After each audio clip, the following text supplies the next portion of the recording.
The whiteboard feature in Google Meet allows you to float your mouse down here over the toolbar, click on the three little dots, choose whiteboard, and it's going to use the Jamboard tool.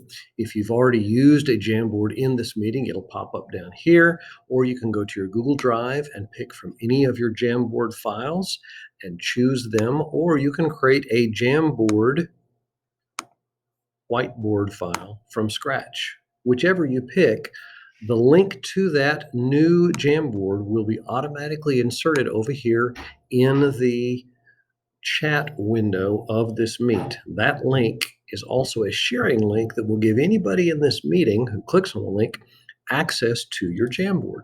The Jamboard is in its own separate window. This is not being shared in a present now mode, so it's not putting a big drain on your Google Meet internet connection speed, which can tend to slow things down. It's just giving them access to the separate window. So folks can open up the separate window using that link, and they can see what's going on in your jam.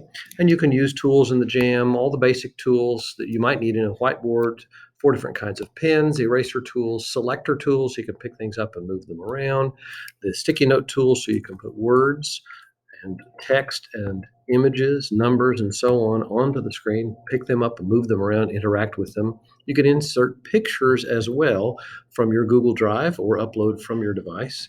And you've got a basic shapes tool. All these are built into Jamboard. You can do a lot with Jamboard that is simple, it's basic, not particularly sophisticated, but very, very functional. And everybody is in this whiteboard together.